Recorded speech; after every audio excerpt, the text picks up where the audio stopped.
अखिलेश यादव ने मूर्ति विसर्जन के प्रकरण पे हमको लाठी मरवाई थी। अपने उनके भी यही अधिकारी थे, डीएम और कमिश्नर यही सब थे। और अभी पता चला है कि जो कल मारने वाला था उसमें से एक वहाँ बनारस में उस दिन भी था, जिसने उस दिन भी लाठी मारी थी। इसका मतलब है कि वो निजी खुन्नस रखता है। सामने शास्त्रांग प्रणाम करके कहा त्राहि माम शरणागतम, मेरे अधिकारियों से महाराज जी गलती हो गई, मैं मानता हूँ, क्षमा याचना करने के लिए आया हूँ। तो हमने क्या किया, माफ कर दिया कि नहीं कर दिया? मौनी अमावस्या के दिन माघ मेले में हुए विवाद के बाद ज्योतिर्मठ के शंकराचार्य अवमुक्तेश्वरानंद ने एक बार फिर मीडिया को संबोधित किया। इस दौरान उन्होंने अखिलेश यादव को लेकर काफी कुछ बात कही।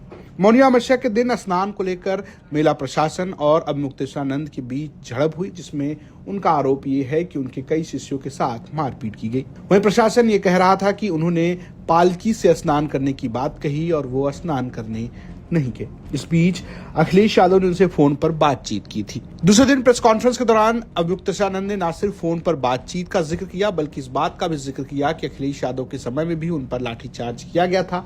तब अखिलेश यादव ने उनसे आकर माफी मांगी थी और उन्होंने उन्हें माफ कर दिया था। देखो, अखिलेश यादव ने मूर्ति विसर्जन के प्रकरण पे हमको लाठी मरवाई थी। अपने उनके भी यही अधिकारी थे, डीएम और कमिश्नर यही सब थे। और अभी पता चला है कि जो कल मारने वाला था उसमें से एक वहाँ बनारस में उस दिन भी था, जिसने उस दिन भी लाठी मारी थी। इसका मतलब है कि वो निजी खुन्नस रखता है। एसएसपी थे, उसका भी नाम साफ नहीं करेंगे जरूरत पड़ी तो। लाठी मारी थी उन्होंने, बड़ा आक्रोश हुआ था, सबने प्रतिकार यात्रा भी निकाली थी। लेकिन जब उन्होंने हरिद्वार में आकर के कैमरा के सामने शास्त्रांग प्रणाम करके कहा त्राहि माम शरणागतम, मेरे अधिकारियों से महाराज जी गलती हो गई, मैं मानता हूँ, क्षमा याचना करने के लिए आया हूँ। तो हमने क्या किया, माफ कर दिया कि नहीं कर दिया? क्योंकि क्षमा याचना के लिए अगर कोई शब्द बोल करके सिर झुका देता है, उसके बाद शायद ही कोई होगा जो कहे कि नहीं मैं नहीं माफ करता। क्षमा याचना में प्रत्युत्तर की आशा नहीं की जाती, क्षमा याचना करने मात्र से वो मिल जाती है, ऐसा माना जाता है। तो हमने सोचा कि लोग आ जाएं, आके क्षमा मांगेंगे तो हम क्या करेंगे, चले जाएंगे। तो रात को 1 बजे तक बिना नजर खाए और लघु शंका भी नहीं गए, 18 घंटे संयम से रहे कि बीच में कोई बाधा ना आए। रात को 1 बजे तक बैठे रहे कि शायद मौका मिले, लेकिन कोई नहीं आया।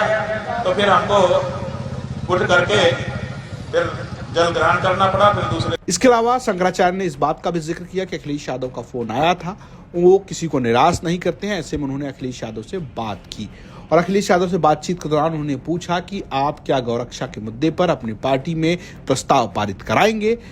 और उन्होंने ये भी कहा कि मैंने ये भी पूछा कि क्या अखिलेश यादव को गोबर और गाय से बदबू आती है और इत्र से महक आता है। कुल मिलाकर अखिलेश यादव ने उनसे ये वादा किया है कि उनकी पार्टी की तरफ से नेता प्रतिपक्ष माता प्रसाद पांडे उनसे मुलाकात करेंगे।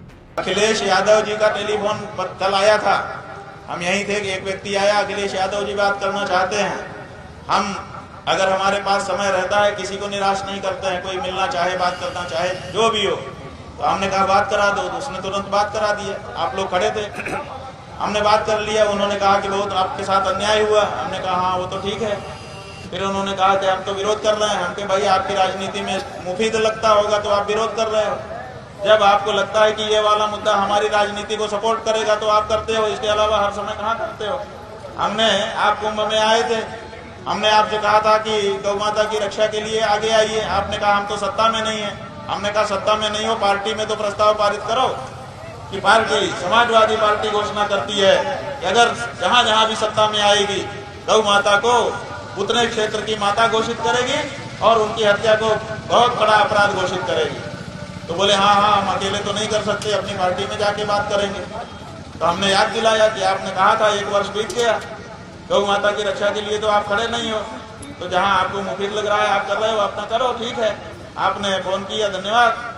तो उन्होंने कहा नहीं नहीं, माता प्रसाद पांडे जी आपके पास आएंगे, वो बात करेंगे, हम लोग गौ रक्षा चाहते हैं। फिर हमने कहा, आप लोगों ने सुना, हमने कहा आपने तो कहा था कि गौशाला से दुर्गंध आती है, आप क्या गौ रक्षा करोगे? आपको तो आपने कहा था इतर की शीशी से सुगंध आती है। बोले नहीं नहीं, हमने ये नहीं कहा था, वो बीजेपी वालों ने उसको तोड़ मरोड़ करके चला दिया। हमने कहा इसका मतलब बीजेपी का जो प्रचार तंत्र है आपसे ज्यादा तगड़ा है, तो पीछे करके वो कर देता है। तो जो बात हुई सबके सामने हुई, हमारी कोई बात छिपी नहीं है, क्रिस्टल क्लियर। हमारा एक ही लक्ष्य है, सत्य सनातन धर्म को नेतृत्व देना और सनातन धर्मियों के छुपे हुए पराक्रम को जागृत करना, और सबसे पहला सनातनी काम और भारत देश में जो होना है वो है गौ माता को राष्ट्र माता घोषित कराते हुए समग्र देश में गौ रक्षा करना। अब देखना यह है कि इस मुलाकात के बाद क्या कोई गौरक्षा पर पार्टी में प्रस्ताव पारित होता है और क्या शंकराचार्य खुलकर अखिलेश यादव को समर्थन देते हैं या नहीं। फिलहाल वो उत्तर प्रदेश की सरकार को लेकर काफी खफा नजर आ रहे हैं। प्रयागराज से संतोष शर्मा की रिपोर्ट, यूपी तक।